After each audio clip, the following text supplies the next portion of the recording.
कानपुर के शुभम का शव घर पहुंचते ही चीख पुकार मच गई। रात 2 बजे चीखों ने हाथीपुर का सन्नाटा चीर दिया।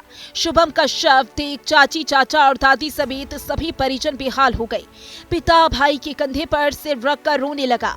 रात लगभग 2 बजे कानपुर के हाथीपुर गांव में शुभम द्विवेदी के घर पर परिजन और गांव के सैकड़ों लोग उसके पार्थिव शरीर का इंतजार कर रहे थे। कुछ ही सेकंड बाद जैसे ही एम्बुलेंस का सायरन सुनाई पड़ा तो परिजनों की करुण चीखें रात की सन्नाटे चीरती चली गई। जैसे ही एम्बुलेंस घर के बाहर पहुंची तो चाचा मनोज कुमार द्विवेदी समेत अन्य परिजन दौड़ पड़े। शुभम के पिता संजय द्विवेदी जैसे ही उतरे तो हाय बउआ चला गया मनोज कहकर पिलक पड़े और भाई मनोज के कंधे पर सिर रखकर रोने लगे। यह दृश्य देख चाची अंजना और परिवार की अन्य महिलाएं फपक पड़ी। आंखों में आंसू लेकर सभी एक दूसरे को संभालती दिखी। इसी बीच शुभम की दादी वहां पर आ गई और तेज तेज से चीखने लगी, कहने लगी कितनी खुशी से शुभम गया था घूमने और लौटा इस हालत में। भगवान ने सिर्फ 2 महीने में ही बहू का सुहाग भी छीन लिया।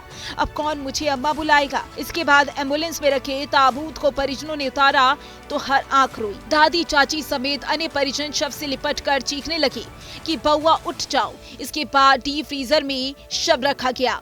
अमोसी एयरपोर्ट से एम्बुलेंस के साथ कैबिनेट मंत्री राकेश सचान, उच्च शिक्षा मंत्री योगेंद्र उपाध्याय भी आए। दोनों मंत्रियों ने शुभम को श्रद्धांजलि दी और परिजनों को ढांढस बधाया। कैबिनेट मंत्री ने कहा कि कायराना हरकत करने वाले आतंकियों और उनके पनाह देने वाले पाकिस्तान को करारा जवाब दिया जाएगा। आपको बता दें, जम्मू कश्मीर के अनंतनाग जिले के पहलगाम हिल स्टेशन पर मंगलवार को हुए आतंकी हमले में कानपुर के श्यामनगर के ड्रीमलैंड अपार्टमेंट निवासी शुभम द्विवेदी की मौत हो गई।